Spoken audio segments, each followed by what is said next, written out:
My name is Millie Hizer. I use she, her pronouns.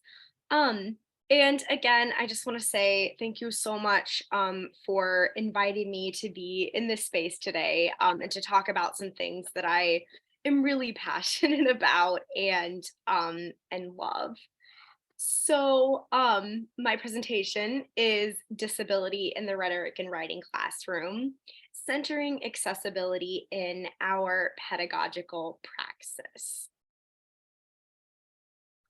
And then if you haven't done so already, this is the QR code, but I think everyone was able to hopefully get that upon entering. I, of course, want to begin with an accessibility statement and say that whatever way that you need to engage in this presentation, if this means turning your camera off, keeping your camera on, getting up, walking around, going on a walk with your dog, or, doing whatever you need to do in order to take care of your own access needs, that is incredibly welcome and encouraged. And of course, if you during Q&A, if you engage more easily through chat, that's wonderful. If you engage more easily through unmuting yourself and asking questions, that's also wonderful. So it's just I really want everyone to feel open and know that this space is really inviting for everyone. And then quickly, this is a statement from the Indigenize Indiana. I'm here at Indiana University Bloomington. And Indiana University Bloomington sits on the ancestral homelands of the Miami, Delaware, Potawatomi, and Shawnee people.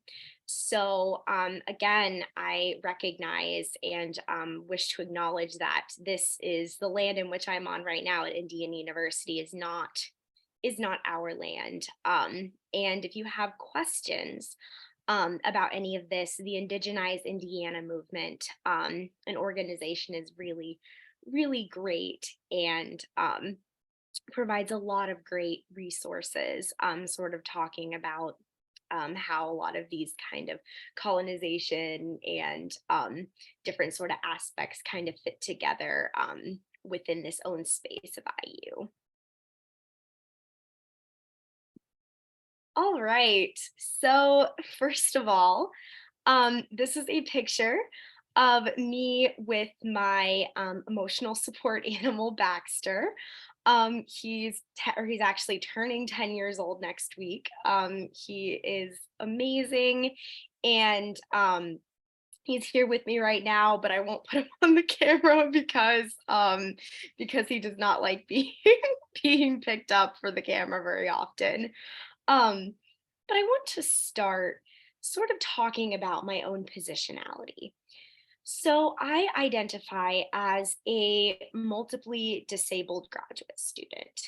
Um, my research works at the intersection of disability rhetorics, composition pedagogy, and accessibility in higher education. So, at its core, like Savannah was discussing, my dissertation examines how disabled students and faculty in higher education navigate academic ableism through embodied rhetorical tactics of resistance. So, essentially, my research sort of examines what I call sort of alternative ways of moving through the space of higher education and the tactics that disabled graduate students and faculty use in order to deal with, and when one encounters instances of ableism, sort of some of the ways in which that can kind of manifest and take place. I want to just briefly again talk a little bit about my sort of journey with this. I have always been passionate about disability activism. But it wasn't really until I got to graduate school and wanted to find something in which I was passionate about, that I really kind of found my home at the disciplinary intersections of disability, composition pedagogy, and accessibility in higher ed. So I work in conversation with many of the scholars I'll mention today, who I am incredibly indebted to.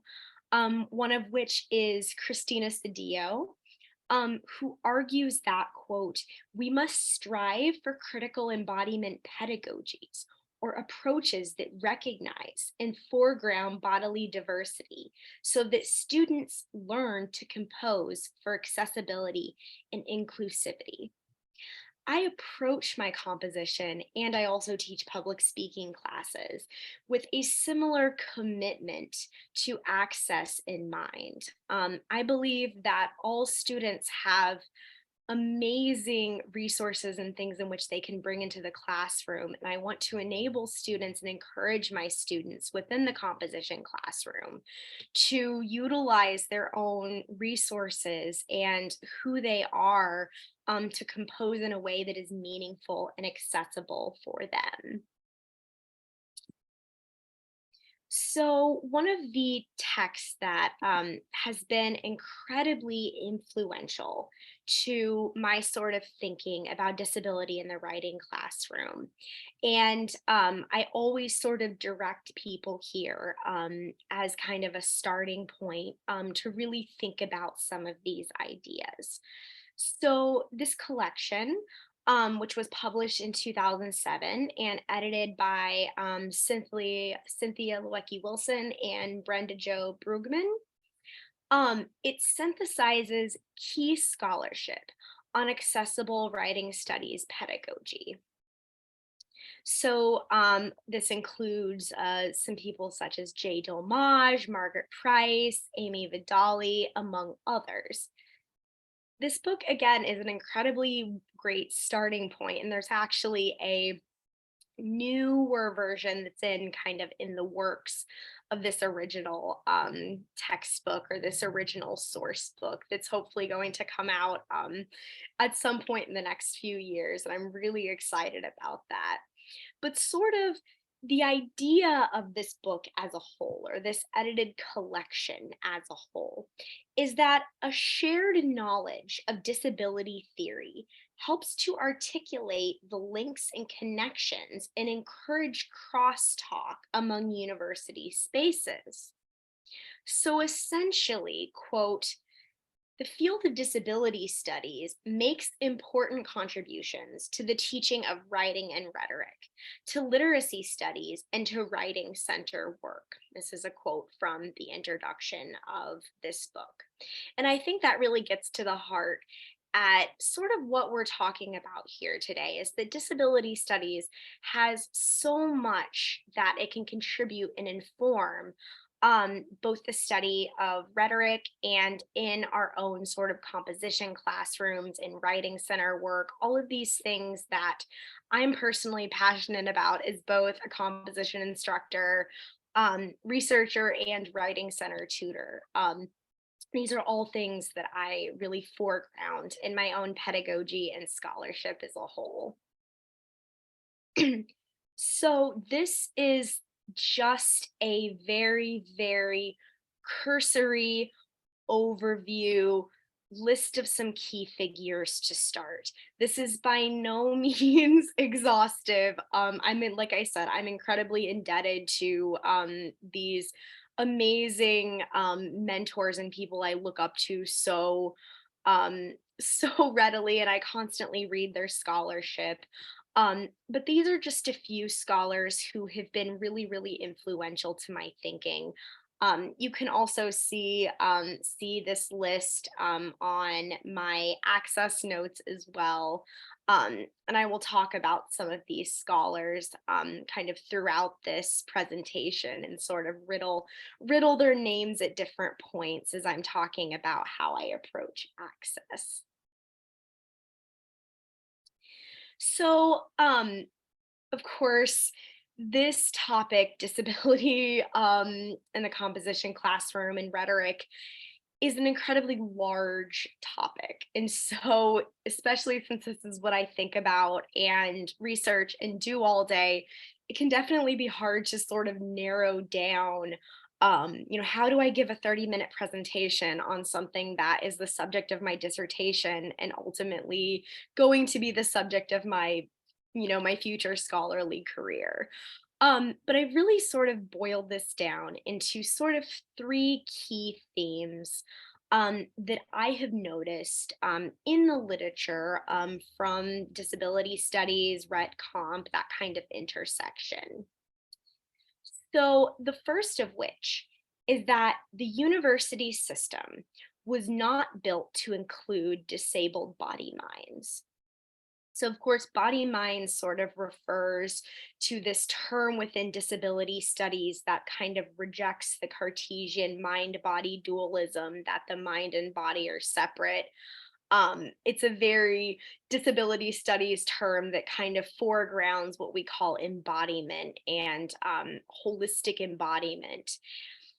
And so essentially, what this first theme does is it talks about how the university system, again, um, the mechanisms within the university system were not built to include anyone but those who sort of fit heteropatriarchal norms. And I'll go into this in a little bit more detail in the next slide. But in academic ableism, Jay Dolmage does a really great job of talking about the origins of the university system and how the university system in the United States has really disturbing ties towards the eugenics movement.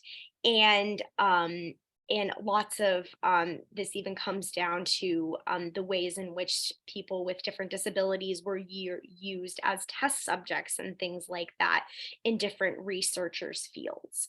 And so it's really, really important to know that the university system, as much as it likes to oftentimes tout diversity, equity, and conclusion, does have these really kind of disturbing sort of origins.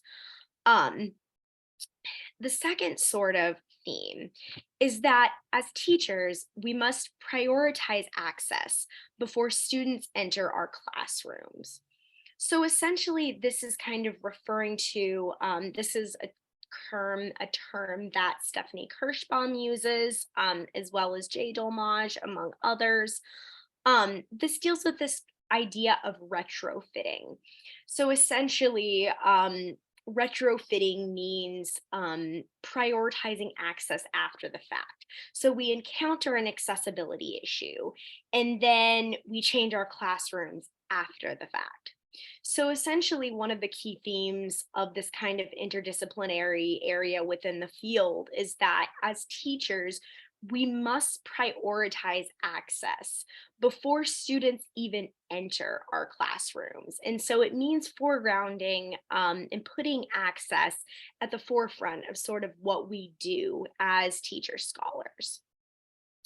And then the third theme is valuing accessibility means constantly learning. And I try to give myself as much grace as possible, even as someone who reads about these things and thinks about accessibility all day. I make mistakes. I'm not perfect. No one is perfect when it comes to accessibility. And so I think sort of being open to learning and even I appreciate, gentle corrections from more senior scholars and from colleagues who, help me become a more accessible teacher scholar. So I think it's important to remember that like accessibility is not sort of this like I've learned it, it's an end goal. It's a process of kind of constantly learning. So, again, sort of the theme one is that the university system was not built to include disabled body minds.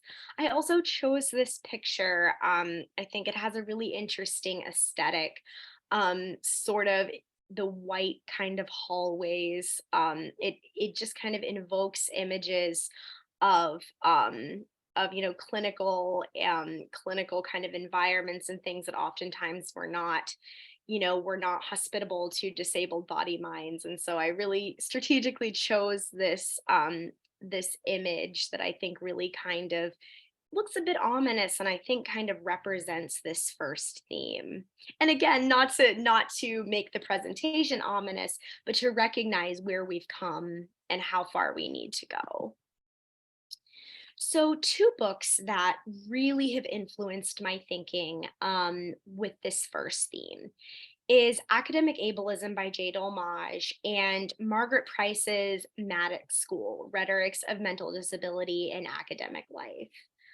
Um, and in Academic Ableism, Dolmage really dives into all of these kind of things that I've brought up about the history of the university system, how accommodations work, all of these, sort of intricacies, and shows examples of ableism. It's a fantastic book, and I highly recommend it.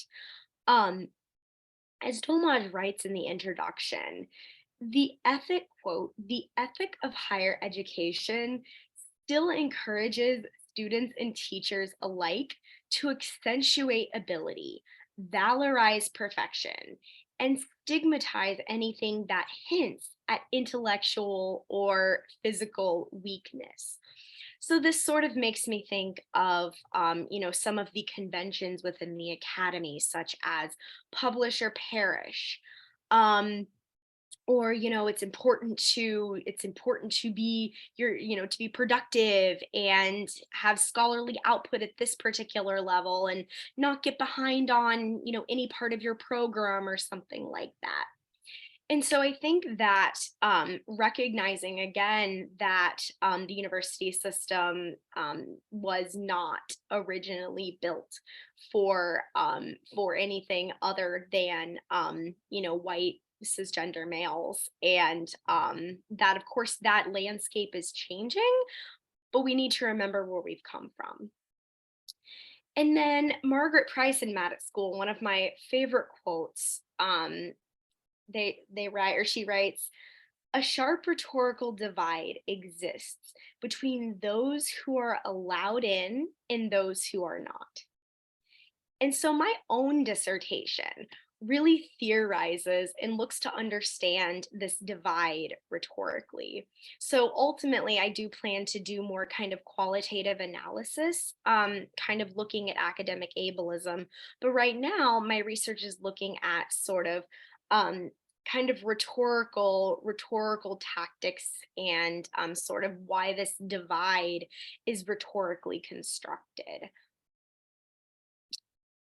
So, my next theme, sort of moving kind of outward more into the sort of classroom space that we inhabit as composition, literacy, English teachers.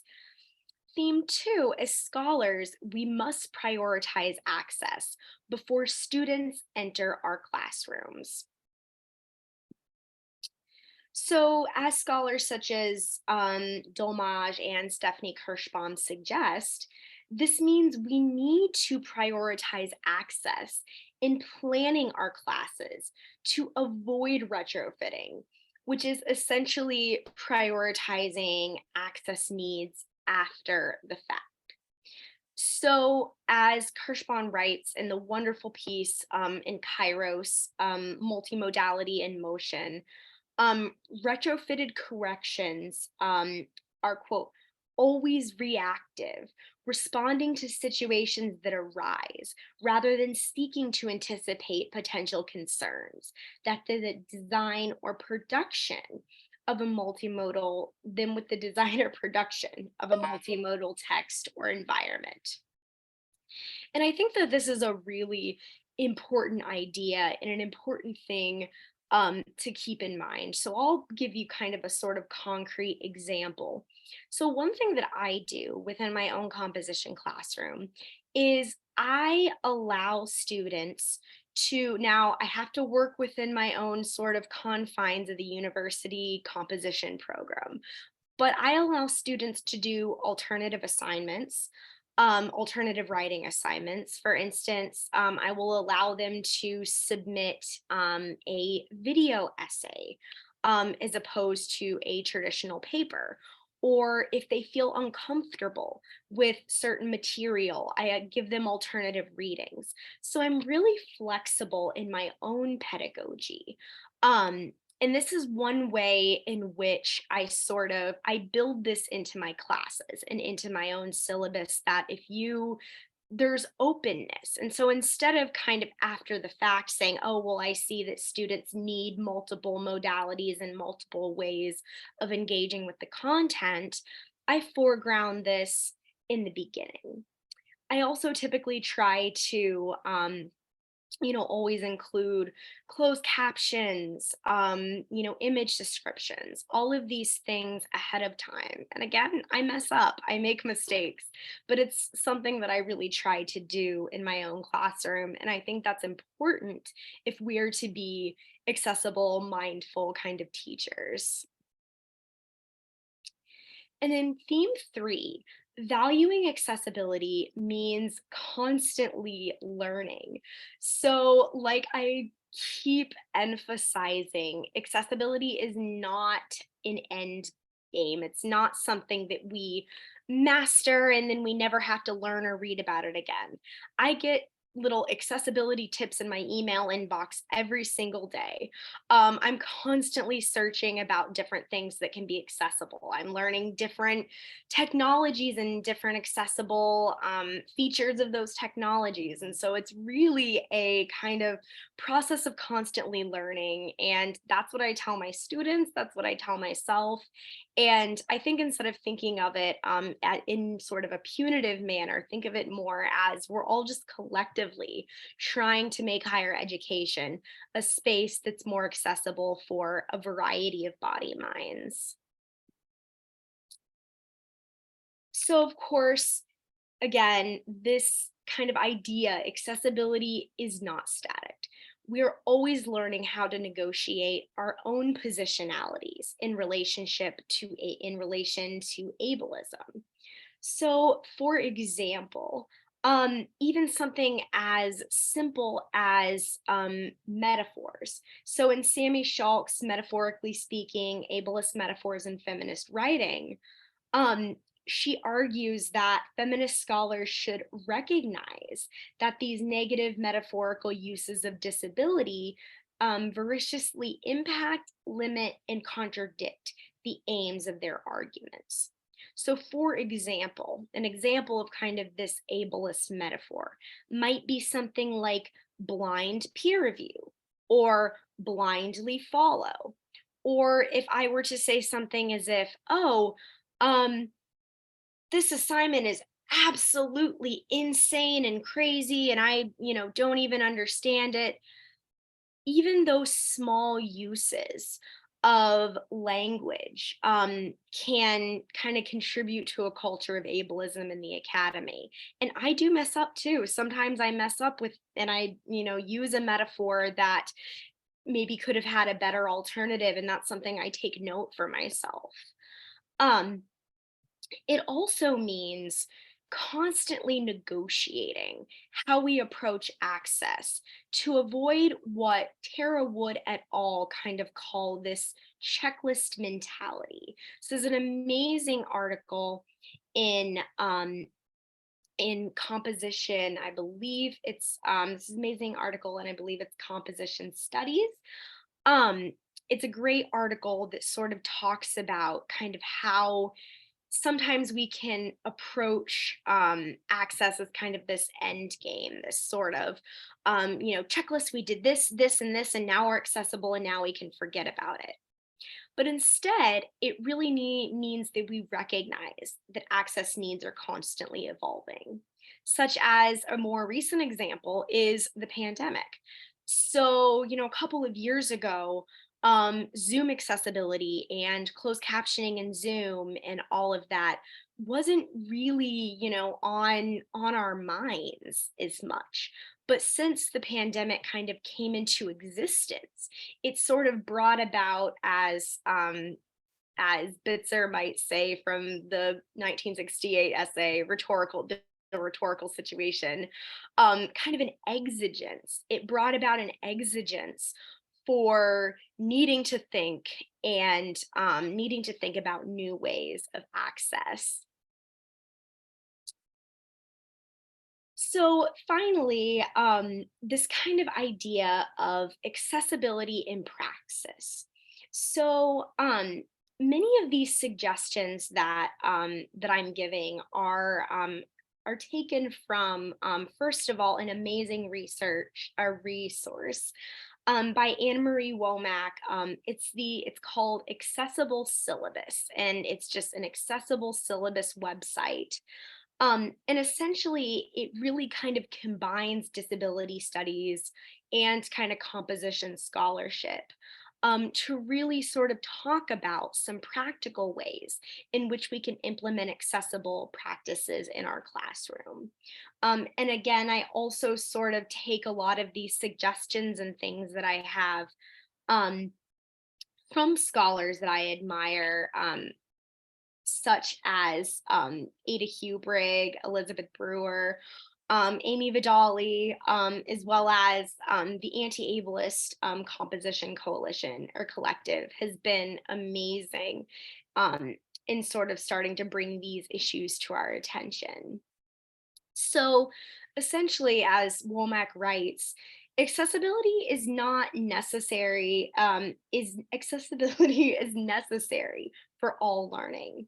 And disability studies provides a key lens through which to question our classroom practices and resources. To create more inclusive teaching, instructors must plan for diversity in the classroom and adapt to the immediate needs of students.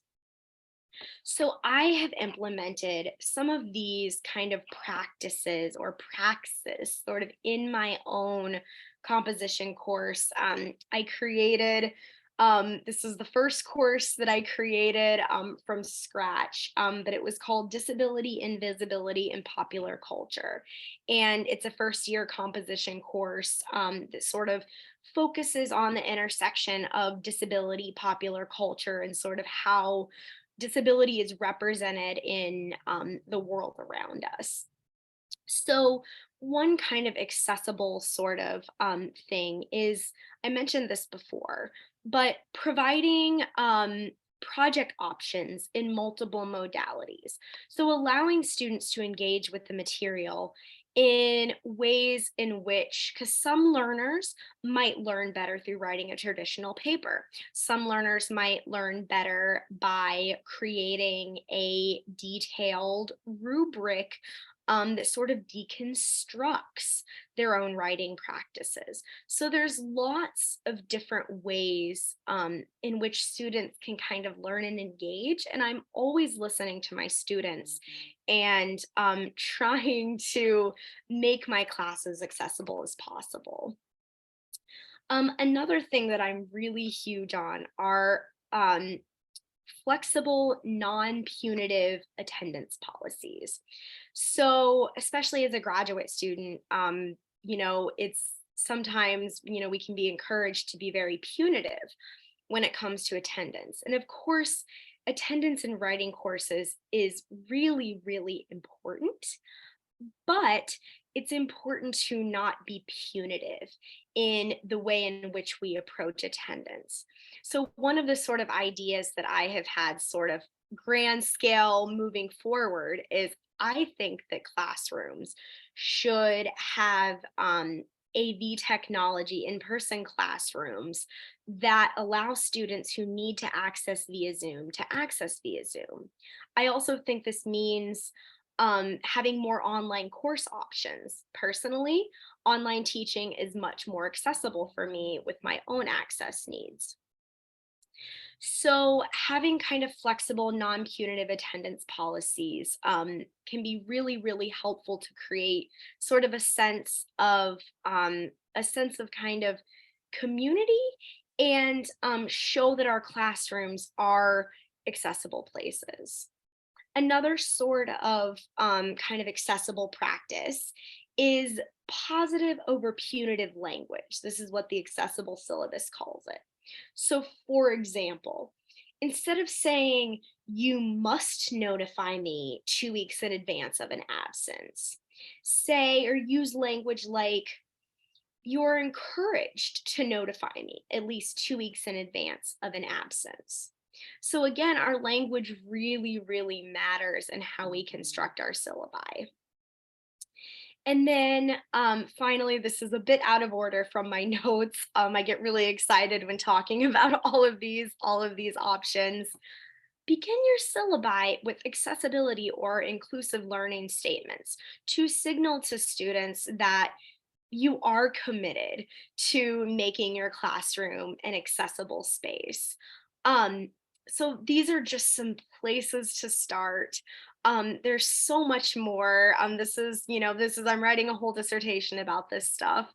So it's really exciting. There's also an amazing link. I've put it here in the PowerPoint if you'd like to access it through the access materials. Um, to kind of a full list of sources that I consulted. The Wikipedia page also has a list of great sources as well.